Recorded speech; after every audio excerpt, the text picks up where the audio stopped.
Welcome to your cozy corner of calm. Here, you'll find gentle stories and the soothing sound of rain, created to help you unwind, ease your thoughts, and drift peacefully into sleep. If this space brings you comfort, consider subscribing so you'll always have a quiet place to return to. Now, make yourself comfortable, close your eyes, and let tonight's story carry you gently into rest. Above all, the letter ended. Don't leave Siena without seeing Dr. Lombard's Leonardo.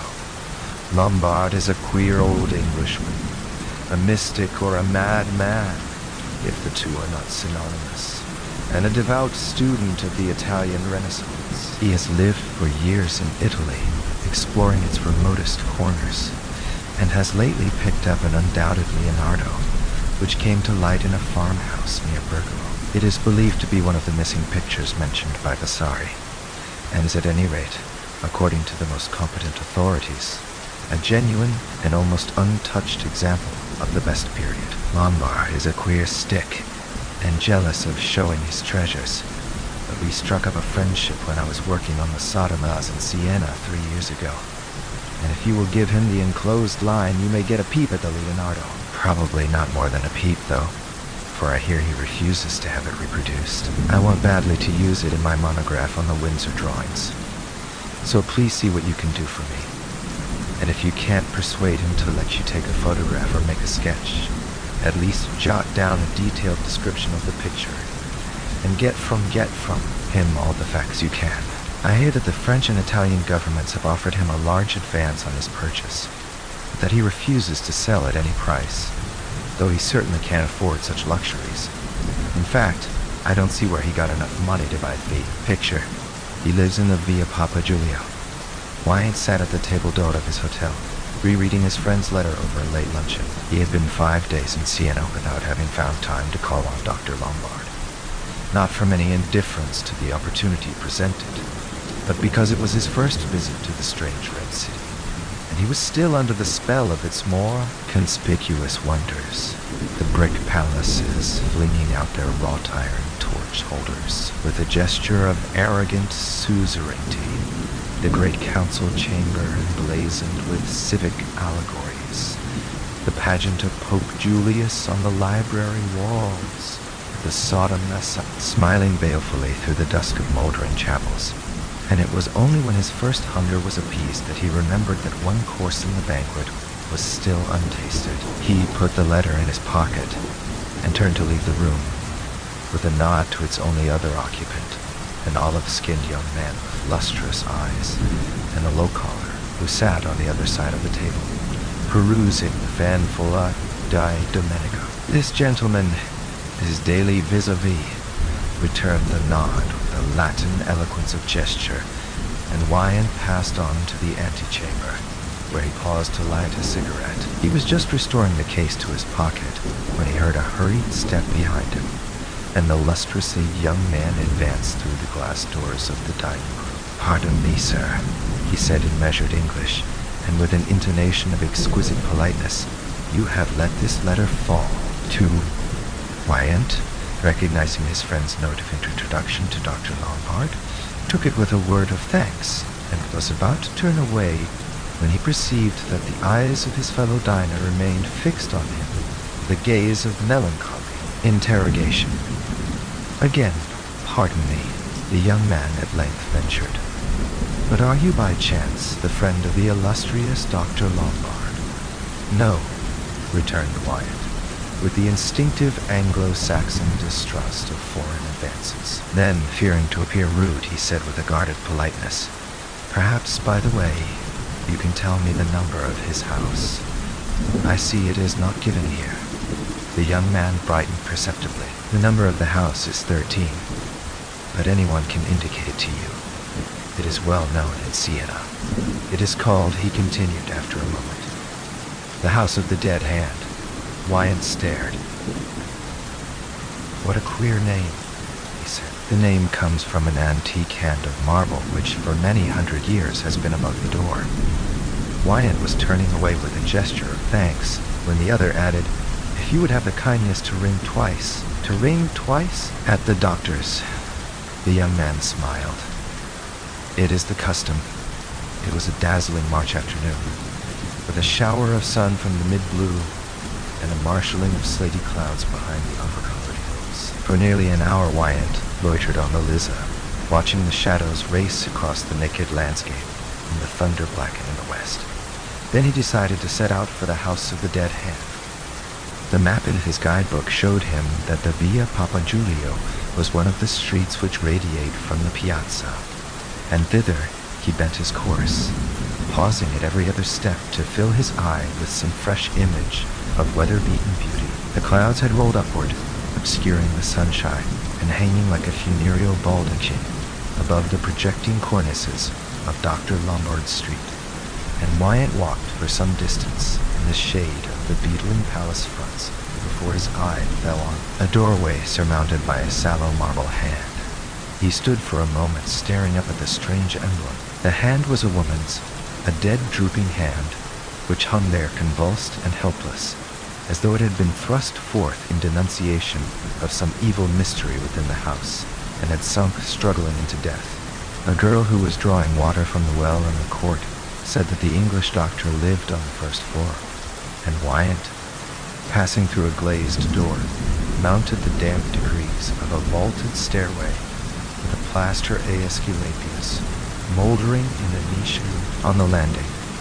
Facing the Aesculapius was another door, and as Wyatt put his hand on the bell rope, he remembered his unknown friend's injunction and rang twice. Three's ring was answered by a peasant woman with a low forehead and small, close-set eyes, who, after a prolonged scrutiny of himself, his card and his letter of introduction left him standing in a high, cold antechamber floored with brick. He heard her wooden pattens click down an interminable corridor, and after some delay she returned and told him to follow her. They passed through a long saloon, bare as the antechamber, but loftily vaulted and frescoed with the 17th century triumph of Scipio or Alexander. Martial figures following Wyatt with the filmed melancholy gaze of shades in limbo. At the end of this apartment, he was admitted to a smaller room, with the same atmosphere of mortal cold, but showing more obvious signs of occupancy.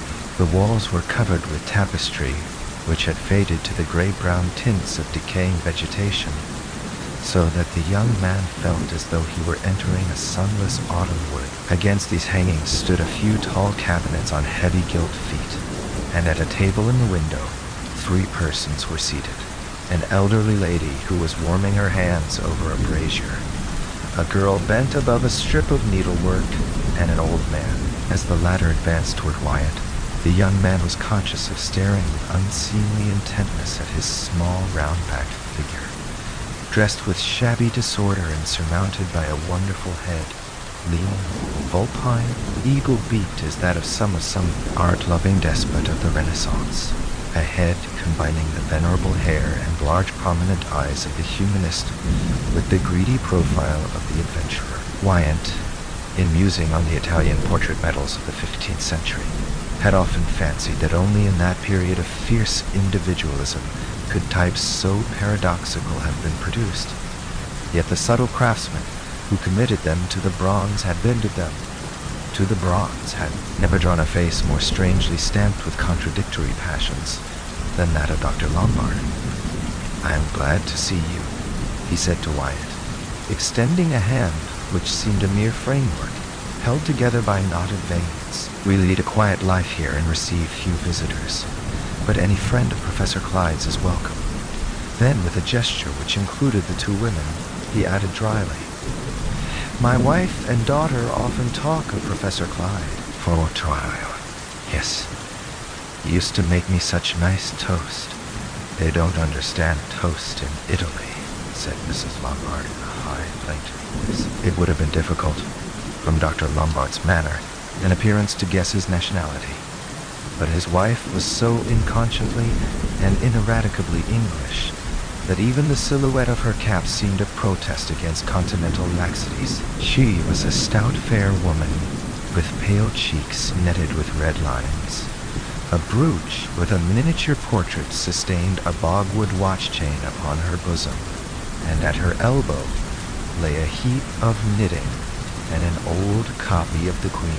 The young girl who had remained standing was a slim replica of her mother, with an apple-cheeked face and opaque blue eyes. Her small head was prodigally laden with braids of dull fair hair, and she might have had a kind of transient prettiness but for the sullen droop of her round mouth. It was hard to say whether her expression implied ill temper or apathy, but Wyatt was struck by the contrast between the fierce vitality of the doctor's age and the inanimateness of his daughter's youth. Seating himself in the chair which his host advanced, the young man tried to open the conversation by addressing to Mrs. Lombard some random remark on the beauties of Siena. The lady murmured a resigned assent, and Dr. Lombard interposed with a smile.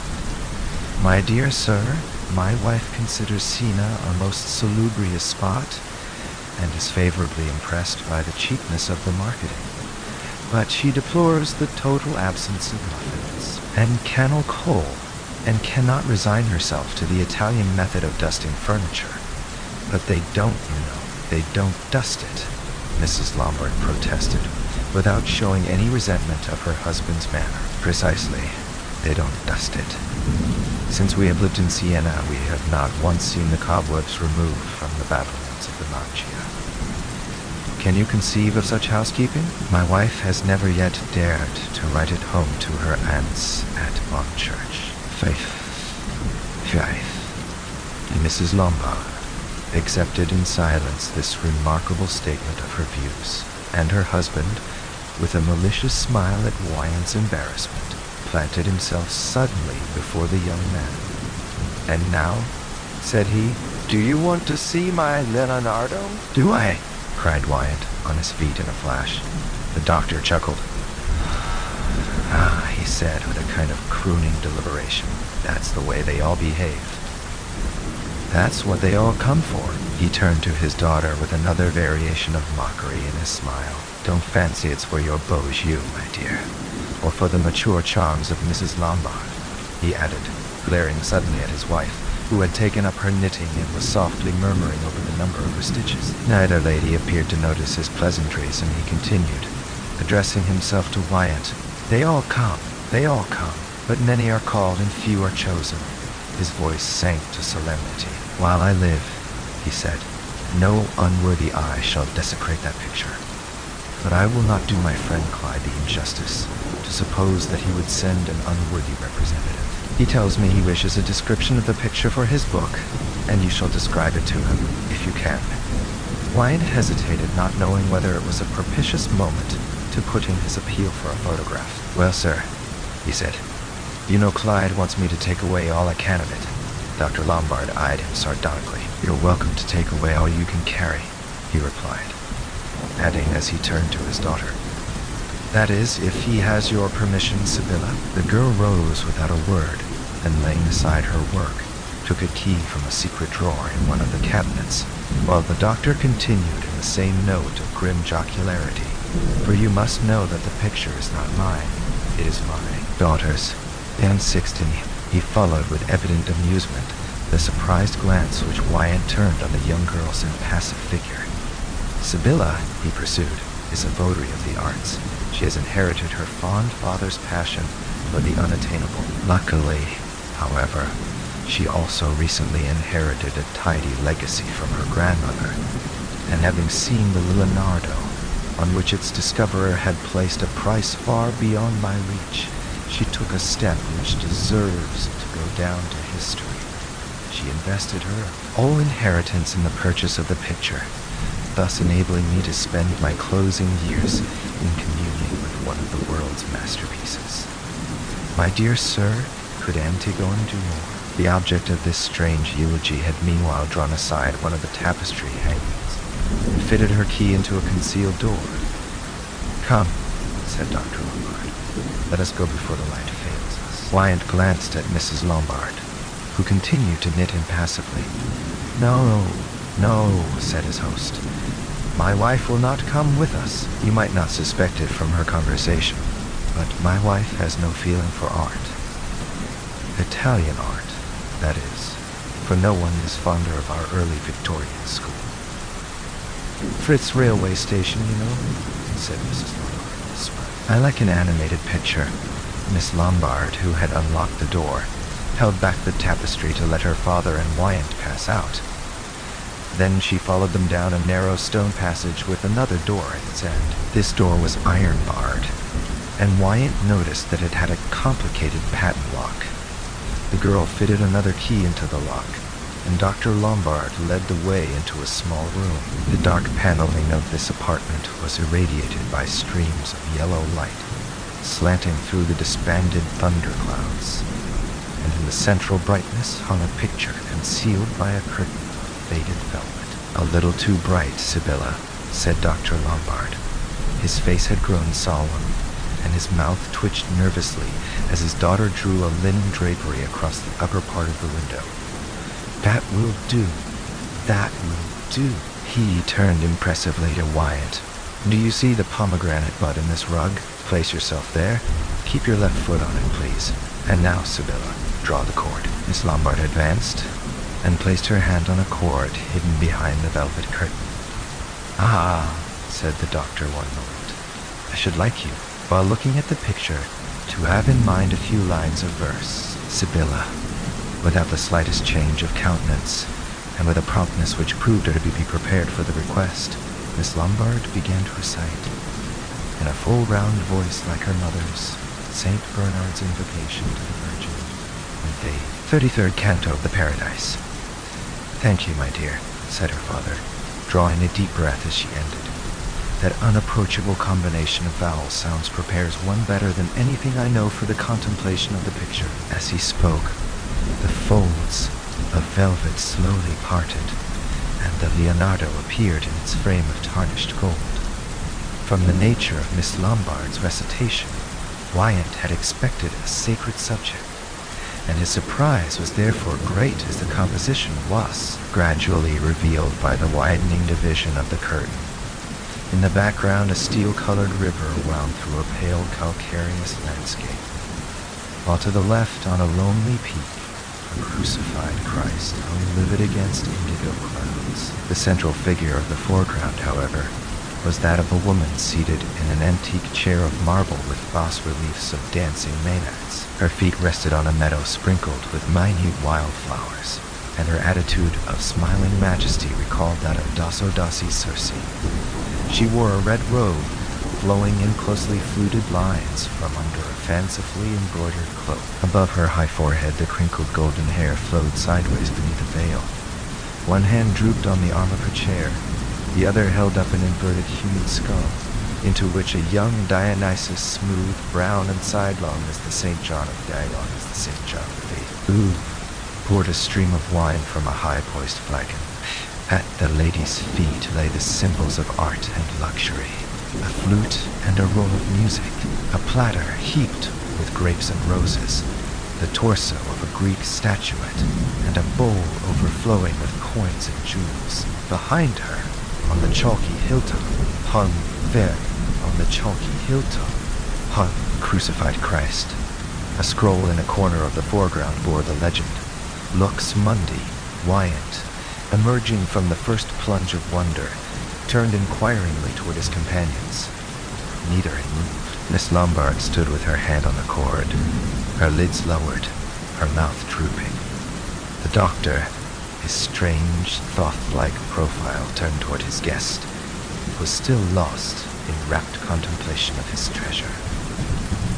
Wyant addressed the young girl. Ada, you are fortunate, he said, to be the possessor of anything so perfect. It is considered very beautiful, she said coldly. Beautiful, beautiful, beautiful out. Ah, the poor, worn out, overworked work. There are no adjectives in the language fresh enough to describe such pristine brilliancy. All their brightness has been worn off by misuse. Think of the things that have been called beautiful, and then look at that. It is worthy of a new vocabulary, Wyant agreed. Yes, Dr. Lombard continued. My daughter is indeed fortunate. She has chosen what Catholics call the higher life. the counsel of perfection. What other private person enjoys the same opportunity of understanding the master?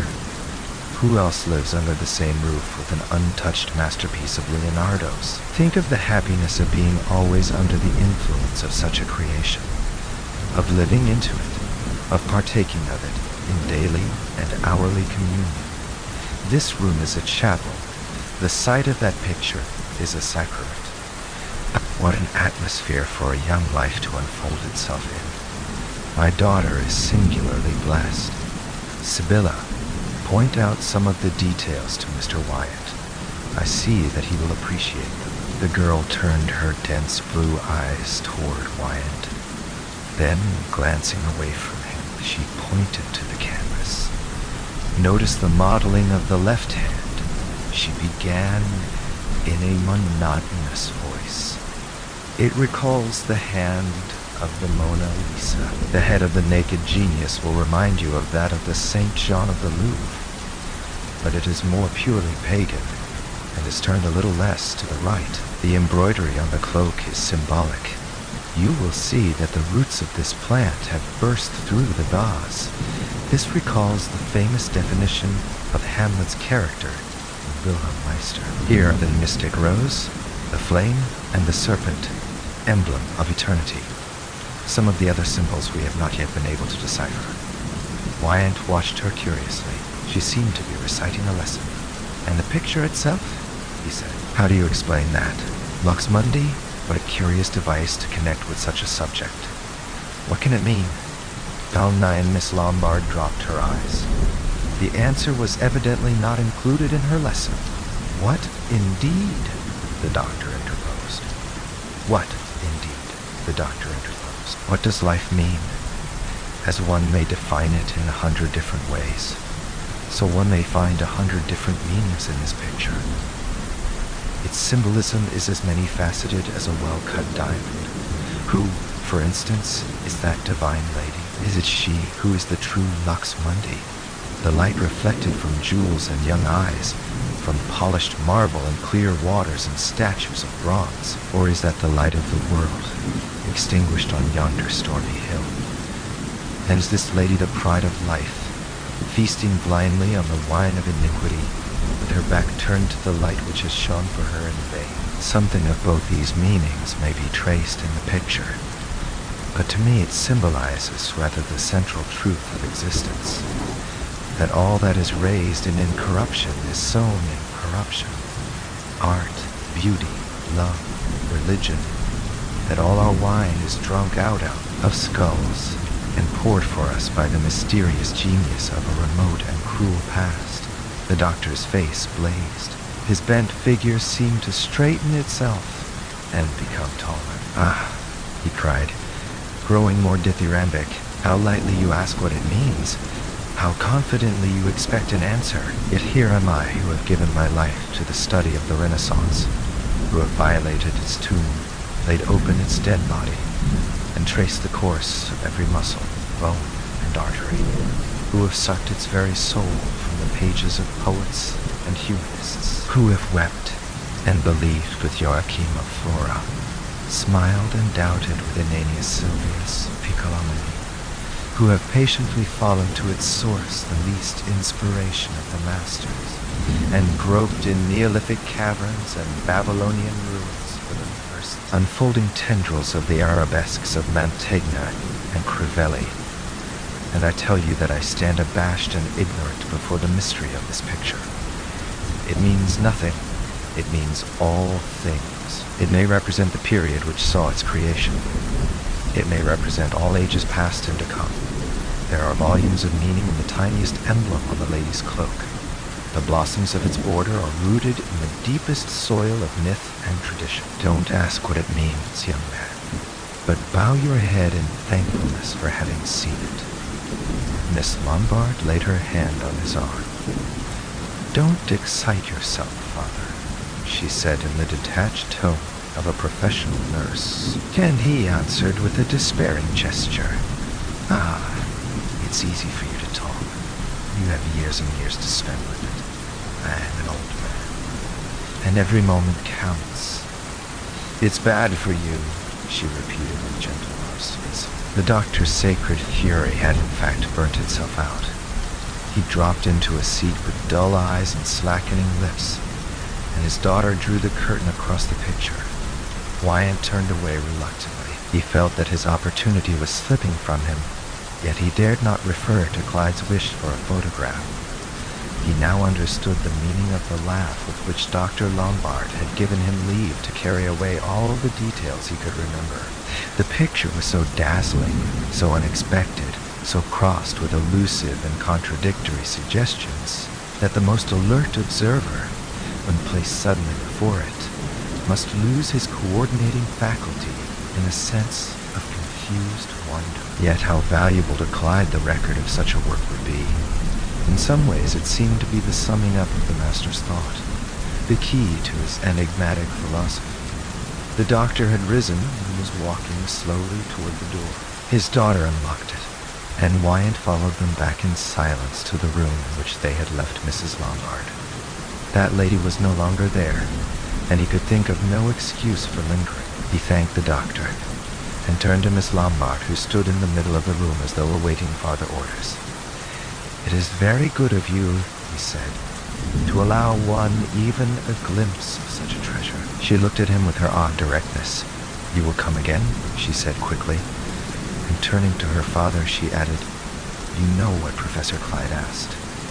This gentleman cannot give him any account of the picture without seeing it again." Dr. Lombard glanced at her vaguely. He was still like a person in a trance. "Eh?" he said, rousing himself with an effort. I said, Father, that Mr. Wyatt must see the picture again if he is to tell Professor Clyde about it." Miss Lombard repeated with extraordinary precision of tone. Wyatt was silent. He had the puzzled sense that his wishes were being divined and gratified for reasons with which he was in no way connected.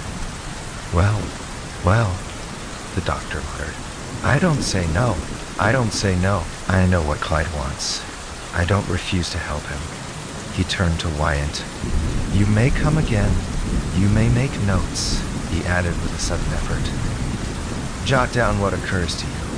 I'm willing to concede that." Wyatt again caught the girl's eye, but its emphatic message perplexed him. "You're very good," he said tentatively, "but the fact is the picture is so mysterious, so full of complicated detail, that I'm afraid no notes I could make would serve Clyde's purpose as well as a photograph, say. If you would allow me." Miss Lombard's brow darkened, and her father raised his head furiously. "A photograph? A photograph, did you say? Good God, man. Not 10 people have been allowed to set foot in that room. A photograph?" Wyatt saw his mistake, but saw also that he had gone too far to retreat. "I know, sir, from what Clyde has told me, that you object to having any reproduction of the picture published, but he hoped you might let me take a photograph for his personal use, not to be reproduced in his book, but simply to give him something to work by. I should take the photograph myself, and the negative would of course be yours. If you wished it, only one impression would be struck off, and that one Clyde could return to you when he had done with it." Dr. Lombard interrupted him with a snarl. "When he had done with it? Just so. I thank thee for that word. When it had been rephotographed, drawn, traced, autotyped, passed about from hand to hand, defiled by every ignorant eye in England, vulgarized by the blundering praise of every art scribbler in Europe. Oh, I'd as soon give you the picture itself. Why don't you ask for that?" "Well, sir," said Wyatt calmly, "if you will trust me with it, I'll engage to take it safely to England and back, and to let no eye but Clyde see it while it is out of your keeping." Well, the doctor received this remarkable proposal in silence. Then he burst into a laugh. "Upon my soul," he said with sardonic good humor. It was Miss Lombard's turn to look perplexedly at Wyatt. His last words and her father's unexpected reply had evidently carried her beyond her depth. "Well, sir, am I to take the picture?" Wyatt smilingly pursued. "No, young man, nor a photograph of it, nor, young man, nor a sketch, either. Mind that. Nothing that can be reproduced. Sibylla, he cried with sudden passion, swear to me that the picture shall never be reproduced. No photograph, no sketch, now or afterward. Do you hear me? Yes, Father, said the girl quietly. The vandals, he muttered, the desecrators of beauty. If I thought it would ever get into their hands, I'd burn it first, by God. He turned to Wyatt, speaking more quietly. I said you might come back. I never retract what I say, but you must give me your word that no one but Clyde shall see the notes you make. Wyatt was growing warm. If you won't trust me with a photograph, I wonder you trust me not to show my notes, he exclaimed. The doctor looked at him with a malicious smile.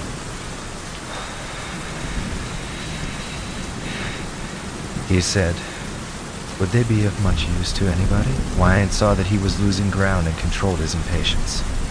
To Clyde, I hope, at any rate, he answered, holding out his hand. The doctor shook it without a trace of resentment, and Wyatt added, when shall I come, sir? Tomorrow morning, cried Miss Lombard, speaking suddenly. She looked fixedly at her father, and he shrugged his shoulders. The picture is hers, he said to Wyatt. In the antechamber, the young man was met by the woman who had admitted him. She handed him his hat and stick, and turned to unbar the door. As the bolt slipped back, he felt a touch on his arm. You have a letter, she said in a low tone. A letter? He stared. What letter? She shrugged her shoulders and drew back to let him pass. As Wyatt emerged from the house, he paused once more to glance up at its scarred brick facade. The marble hand drooped tragically above the entrance. In the waning light, it seemed to have relaxed into the passiveness of despair, and Wyatt stood musing on its hidden meaning. But the dead hand was not the only mysterious thing about Dr. Lombard's house. What were the relations between Miss Lombard and her father?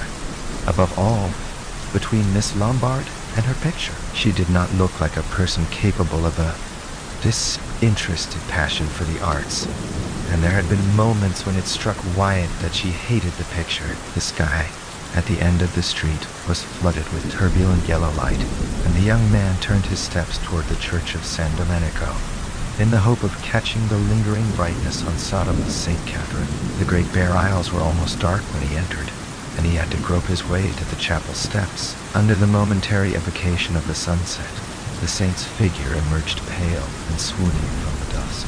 When the warm light gave a sensual tinge to her ecstasy, the flesh seemed to glow and heave, the eyelids to tremble. Wyatt stood fascinated by the accidental collaboration of light and color. Suddenly he noticed that something white had fluttered to the ground at his feet. He stooped and picked up a small, thin sheet of notepaper, folded and sealed like an old-fashioned letter, and bearing the superscription, to the Count Ottaviano Celsi. Wyatt stared at this mysterious document. Where had it come from? He was distinctly conscious of having seen it fall through the air, close to his feet. He glanced up at the dark ceiling of the chapel. Then he turned and looked about the church. There was only one figure in it, that of a man who knelt near the high altar. All 14. Suddenly Wyatt recalled the question of Dr. Lombard's maidservant. Was this the letter she had asked for? Had he been unconsciously carrying it about with him all the afternoon? Who was Count Ottaviano Celsi? And how came Wyatt to have been chosen to act as that nobleman's ambulant letterbox? Wyatt laid his hat and stick on the chapel steps and began to explore his pockets in the irrational hope of finding there some clue to the mystery. But they held nothing which he had not himself put there, and he was reduced to wondering how the thief letter, supposing some unknown hand to have bestowed it on him, had happened to fall out while he stood motionless before the picture. At this point he was disturbed by a step on the floor of the aisle, and turning, he saw his lustrous-eyed neighbor at the table dote. The young man bowed and waved an apologetic hand. I do not intrude, he inquired suavely, without waiting for a reply. He mounted the steps of the chapel, glancing about him with the affable air of an afternoon caller. I see, he remarked with a smile, that you know the hour at which our saint should be visited." Wyant agreed that the hour was indeed felicitous. The stranger stood beamingly before the picture.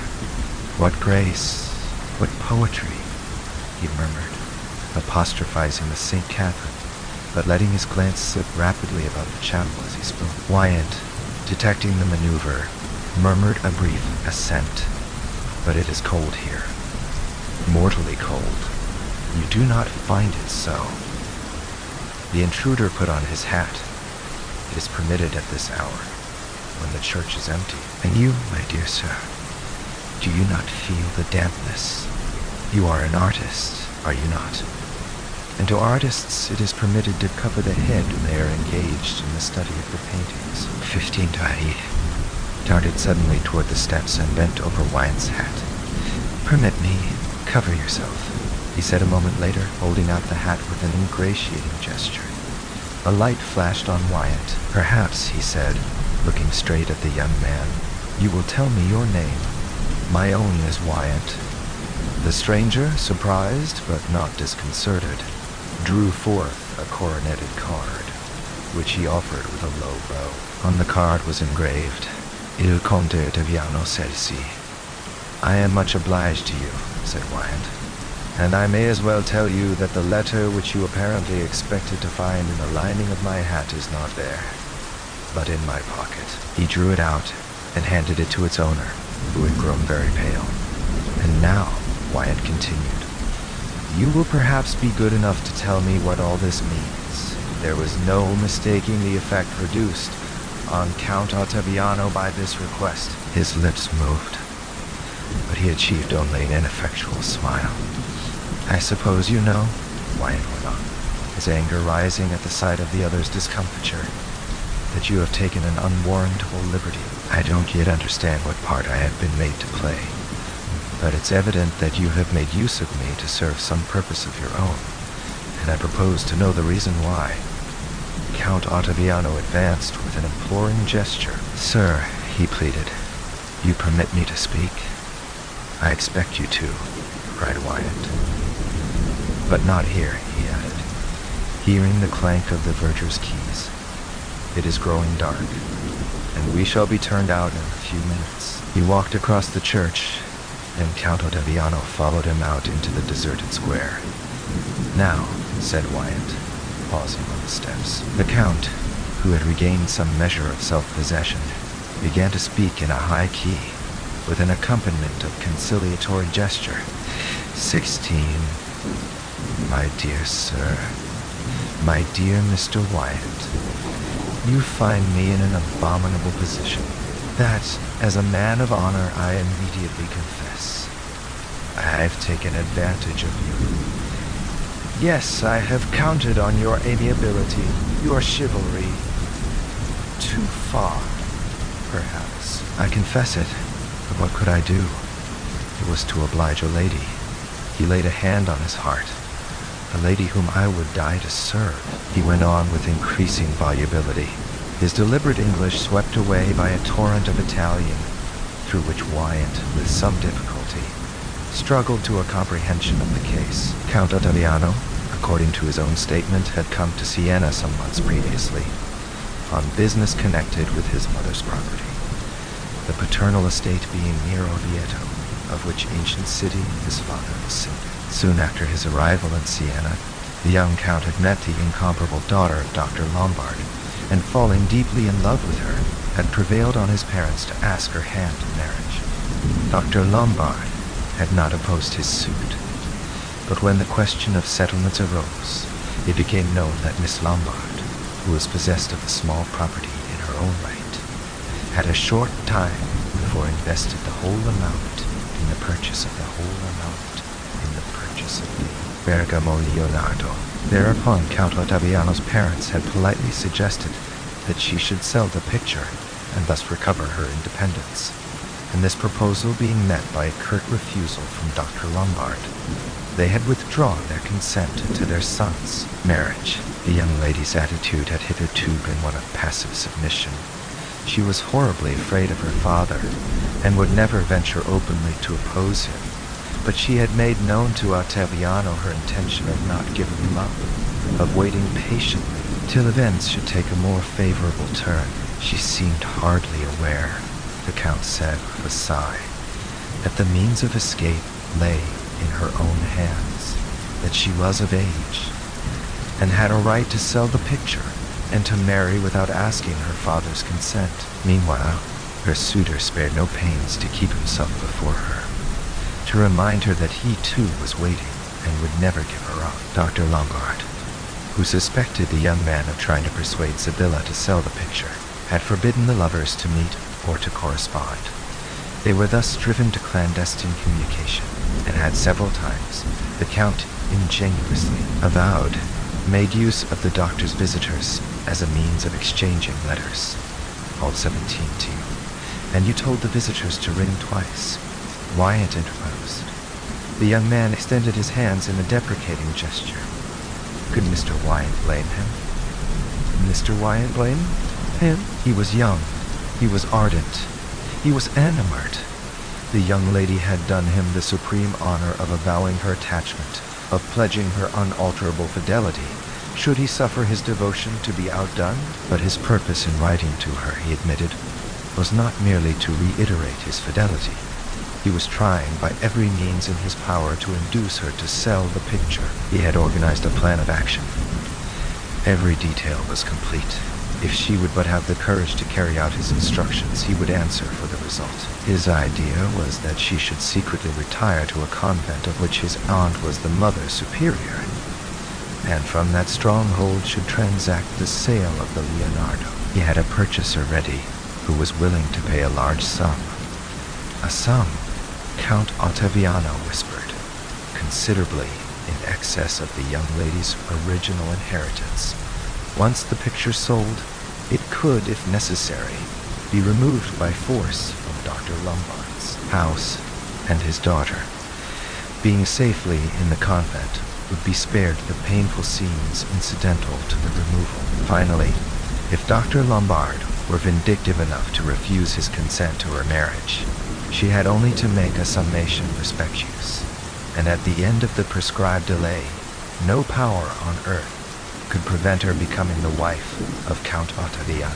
Wyatt's anger had fallen at the recital of this simple romance. It was absurd to be angry with a young man who confided his secrets to the first stranger he met in the streets, and placed his hand on his heart whenever he mentioned the name of his betrothed.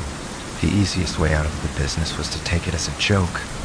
Wyatt had played the wall to this new Pyramus and Thisbe, and was philosophic enough to laugh at the part he had unwittingly performed. He held out his hand with a smile to Count Ottaviano. 18, I won't deprive you any longer, he said, of the pleasure of reading your letter. Oh, sir, 1,000 thanks. And when you return to the Casa Lombard, you will take a message from me. The letter she expected this afternoon? The letter she expected? Wyatt paused. No. Thank you. I thought you understood that where I come from, we don't do that kind of thing. Knowingly. But, sir, to serve a young lady. But, sir, to serve a young lady. I'm sorry for the young lady, if what you tell me is true. The Count's expressive hands resented the doubt. But remember that if I am under obligations to anyone in this matter, it is to her father, who has admitted me to his house and has allowed me to see his picture. His picture? Hers. Well, the house is his at all events, unhappily, since to her it is a dungeon. Why doesn't she leave it then? Exclaimed Wyatt impatiently. The Count clasped his hands. Ah, how you say that. With what force, with what virility. If you would but say it to her in that tone. You, her countryman, she has no one to advise her. The mother is an idiot. The father is terrible. She is in his power. It is my belief that he would kill her if she resisted him. Mr. Wyatt, I tremble for her life while she remains in that house. Oh, come, said Wyatt lightly. They seem to understand each other well enough, but in any case, you must see that I can't interfere. At least you would if you were an Englishman, he added with an escape of contempt. Free Wyant's affiliations in Siena being restricted to an acquaintance with his landlady, he was forced to apply to her for the verification of Count Ottaviano's story. The young nobleman had, it appeared, given a perfectly correct account of his situation. His father, Count Celsimon Giron, was a man of distinguished family and some wealth. He was syndic of Orvieto and lived either in that town or on his neighboring estate of Montgiro. His wife owned a large property near Siena, and Count Ottaviano, who was the second son, came there from time to time to look into its management. The eldest son was in the army, the youngest in the church, and an aunt of Count Ottaviano's was Mother Superior of the Visitandine convent in Siena. At one time, it had been said that Count Ottaviano, who was a most amiable and accomplished young man, was to marry the daughter of this strange Englishman, Dr. Lombard, but difficulties having arisen as to the adjustment of the young lady's dower, Count Celsimon Girone had very properly broken off the match. It was sad for the young man, however, who was said to be deeply in love, and to find frequent excuses for coming to Siena to inspect his mother's estate. Viewed in the light of Count Ottaviano's personality, the story had a tinge of opera bouffe. But the next morning, as Wyant mounted the stairs of the house of the dead hand, the situation insensibly assumed another aspect. It was impossible to take Dr. Lombard lightly, and there was a suggestion of fatality in the appearance of his gaunt dwelling. Who could tell, amid what tragic records of domestic tyranny and fluttering broken purposes, the little drama of Miss Lombard's fate was being played out? Might not the accumulated influences of such a house modify the lives within it in a manner unguessed by the inmates of a suburban villa with sanitary plumbing and a telephone? One person, at least, remained unperturbed by such fanciful problems, and that was Mrs. Lombard, who, at Wyant's entrance, raised a placidly wrinkled brow from her knitting. The morning was mild, and her chair had been wheeled into a bar of sunshine near the window, so that she made a cheerful spot of prose in the poetic gloom of her surroundings. "What a nice morning," she said. "It must be delightful weather at Bonchurch." Her dull blue glance wandered across the narrow street with its threatening house fronts, and fluttered back baffled, like a bird with clipped wings. It was evident, poor lady, that she had never seen beyond the opposite houses. Wyant was not sorry to find her alone. Seeing that she was surprised at his reappearance, he said at once, "I have come back to study Miss Lombard's picture." "Oh, the picture!" Mrs. Lombard's face expressed a gentle disappointment, which might have been boredom in a person of acuter sensibilities. "It's an original Leonardo, you know," she said mechanically, "and Miss Lombard is very proud of it, I suppose. She seems to have inherited her father's love for art." G20 Dell, Mrs. Lombard counted her stitches, and he went on, "It's unusual in so young a girl. Such tastes generally develop later." Mrs. Lombard looked up eagerly. "That's what I say. I was quite different at her age, you know. I liked dancing and doing a pretty bit of fancy work. Not that I couldn't sketch too. I had a master down from London. My aunts have some of my crayons hung up in their drawing room now. I did a view of Kenilworth, which was thought pleasing. But I liked a picnic too, or a pretty walk through the woods with young people of my own age. I say it's more natural, Mr. Wyant. One may have a feeling for art, and do crayons that are worth framing, and yet not give up everything else. I was taught that there were other things." Wyant, half ashamed of provoking these innocent confidences, could not resist another question. "And Miss Lombard cares for nothing else." Her mother looked troubled. "Sibylla is so clever. She says I don't understand. You know how self-confident young people are. My husband never said that of me now. He knows I had an excellent education. My aunts were very particular. I was brought up to have opinions, and my husband has always respected them. He says himself that he wouldn't for the world miss hearing my opinion on any subject. You may have noticed that he often refers to my tastes. He has always respected my preference for living in England, He likes to hear me give my reasons for it. He is so much interested in my ideas that he often says he knows just what I am going to say before I speak. But Sibylla does not care for what I think. At this point, Dr. Lombard entered. He glanced sharply at Wyatt. The servant is a fool. She didn't tell me you were here. His eye turned to his wife. Well, my dear, what have you been telling Mr. Wyatt about the ants at Bond Church being found? 21. Mrs. Lombard looked triumphantly at Wyatt, and her husband rubbed his hooked fingers with a smile. Mrs. Lombard's aunts are very superior women. They subscribe to the circulating library and borrow good words and the monthly packet from the curate's wife across the way.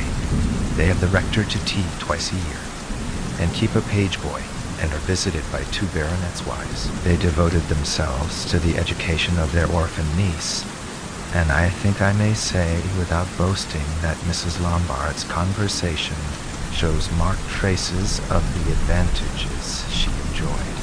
Mrs. Lombard colored with pleasure. Mrs. Lombard colored with pleasure. I was telling Mr. Wyatt that my aunts were very particular. Quite so, my dear. And did you mention that they never sleep in anything but linen, and that Miss Sophia puts away the furs and blankets every spring with her own hands? Both those facts are interesting to the student of human nature. Dr. Lombard glanced at his watch. But we are missing an incomparable moment. The light is perfect at this hour. Wyatt rose, and the doctor led him through the tapestried door and down the passageway. The light was, in fact, perfect, and the picture shone with an inner radiancy, as though a lamp burned behind the soft screen of the lady's flesh. Every detail of the foreground detached itself with jewel-like precision. Wyatt noticed a dozen accessories which had escaped him on the previous day. He drew out his notebook, and the doctor, who had dropped his sardonic grin for a look of devout contemplation, pushed a chair forward and seated himself on a carved settle against the wall. Now then, he said, tell Clyde what you can, but the letter killeth. He sank down, his hands hanging on the arm of the settle like the claws of a dead bird, his eyes fixed on Wyatt's notebook with the obvious intention of detecting any attempt at a surreptitious sketch. 22 Wyatt, nettled at this surveillance, and disturbed by the speculations which Dr. Lombard's strange household excited, sat motionless for a few minutes, staring first at the picture and then at the blank pages of the notebook. The thought that Dr. Lombard was enjoying his discomfiture at length roused him, and he began to write. He was interrupted by a knock on the iron door. Dr. Lombard rose to unlock it, and his daughter entered. She bowed hurriedly to Wyatt, without looking at him. Father, had you forgotten that the man from Monte Amiato was to come back this morning with an answer about the bas relief? He is here now. He says he can't wait. The devil, cried her father impatiently. Didn't you tell him? Yes, but he says he can't come back. If you want to see him, you must come now. Then you think there's a chance? She nodded. He turned and looked at Wyatt, who was writing assiduously. You will stay here, Sibylla. I shall be back in a moment. He hurried out, locking the door behind him. Wyatt had looked up, wondering if Miss Lombard would show any surprise at being locked in with him. But it was his turn to be surprised, for hardly had they heard the key withdrawn when she moved close to him, her small face pale and tumultuous. I arranged it. I must speak to you, she gasped. He'll be back in 5 minutes. Her courage seemed to fail, and she looked at him helplessly. Wyatt had a sense of stepping among explosives. He glanced about him at the dusky vaulted room, at the haunting smile of the strange picture overhead, and at the pink and white girl whispering of conspiracies in a voice meant to exchange platitudes with a curate. You're 23. How can I help you? He said with a rush of compassion. Oh, if you would. I never have a chance to speak to anyone. It's so difficult. He watches me. He'll be back immediately. Try to tell me what I can do. I don't dare. I feel as if he were behind me. She turned away, fixing her eyes on the picture. A sound startled her. There he comes, and I haven't spoken. was my only chance, but it bewilders me so to be hurried. I don't hear anyone, said Wyatt, listening. Try to tell me. How can I make you understand? It would take so long to explain. She drew a deep breath, and then with a plunge, will you come here again this afternoon? At about 5? She whispered. Come here again? Yes, you can ask to see the picture. Make some excuse. He will come with you, of course. I will open the door for you, and lock you both in, she gasped. Lock us in, you see? You understand? It's the only way for me to leave the house. If I am ever to do it. She drew another difficult breath. The key will be returned by a safe person in half an hour, perhaps sooner. She trembled so much that she was obliged to lean against the settle for support. Wyatt looked at her steadily. He was very sorry for her. I can't, Miss Lombard, he said at length. You can't. I'm sorry. I must seem cruel. But consider, he was stopped by the futility of the word. As well ask a hunted rabbit to pause in its dash for a hole. Wyatt took her hand. It was cold and nerveless. I will serve you in any way I can, but you must see that this way is impossible. Can I talk to you again? Perhaps 24? Oh! She cried, starting up. There he comes! Dr. Lombard's steps sounded in the passage. Wyatt held her fast. Tell me one thing. He won't let you sell the picture. No. Hush. Make no pledges for the future, then. Promise me that.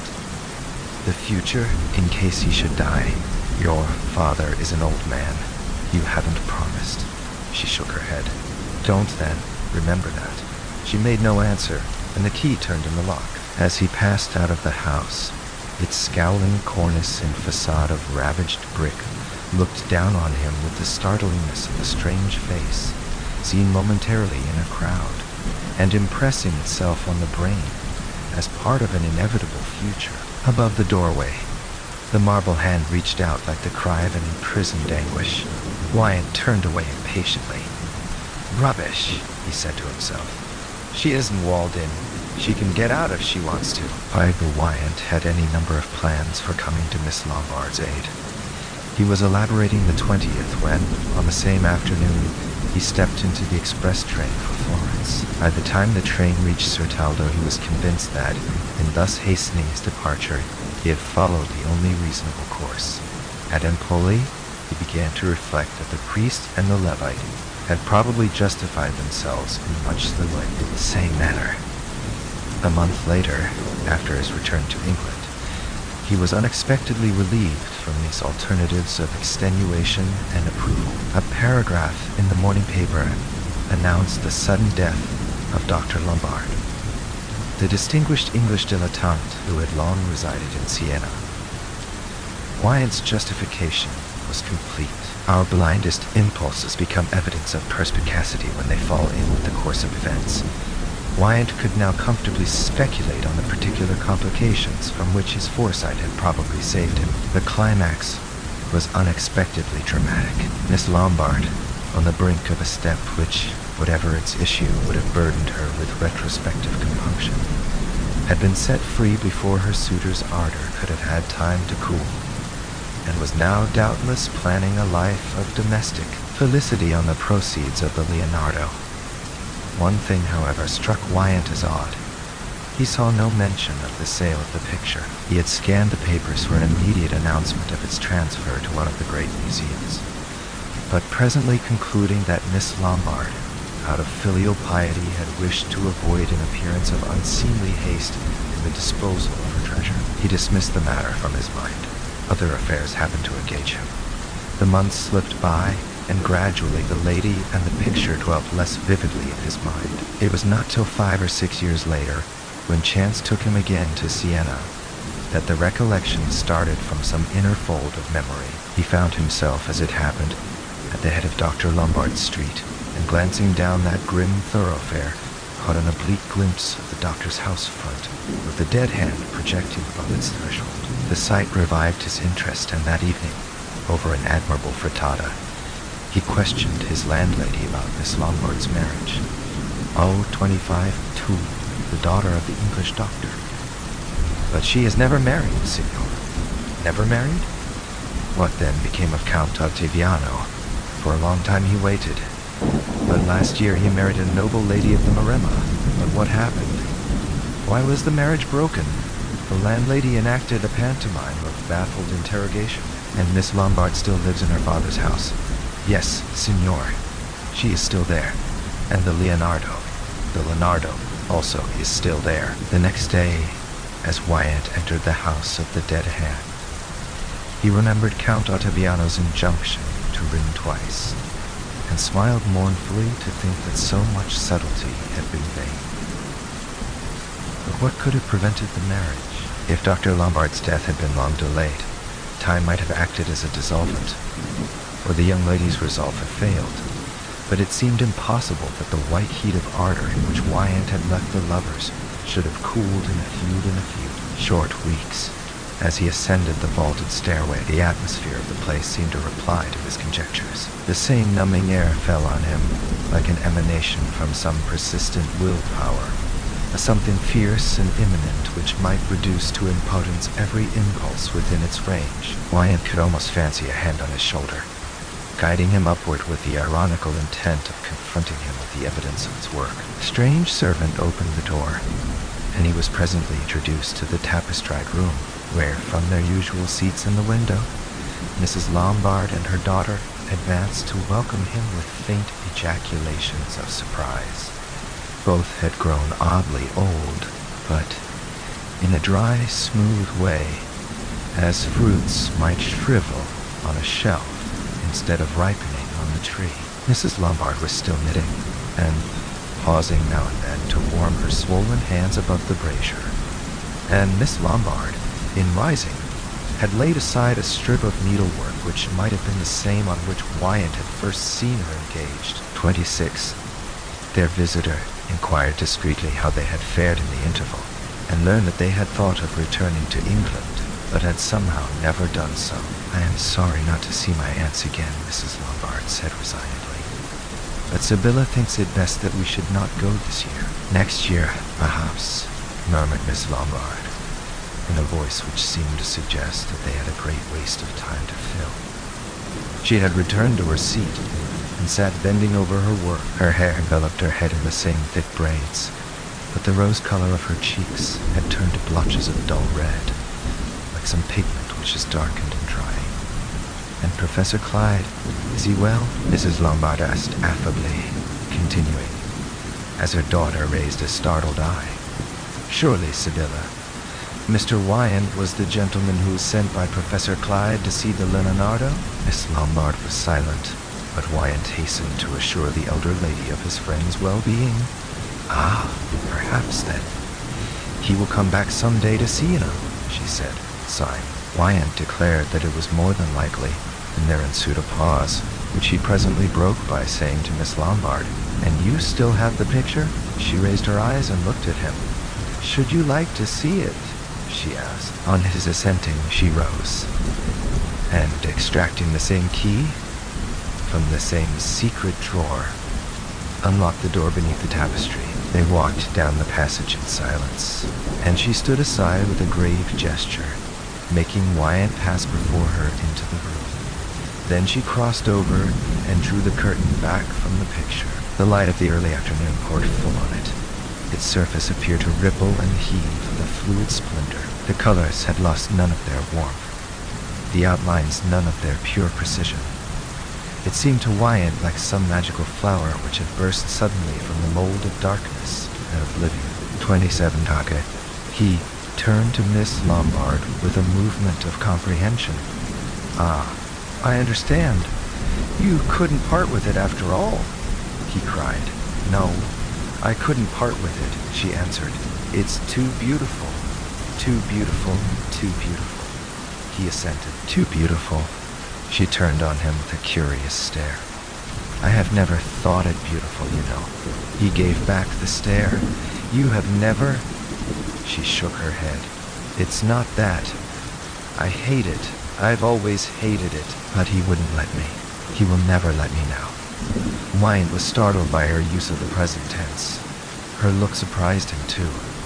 There was a strange fixity of resentment in her innocuous eye. Was it possible that she was laboring under some delusion? Or did the pronoun not refer to her father? You mean that Dr. Lombard did not wish you to part with the picture?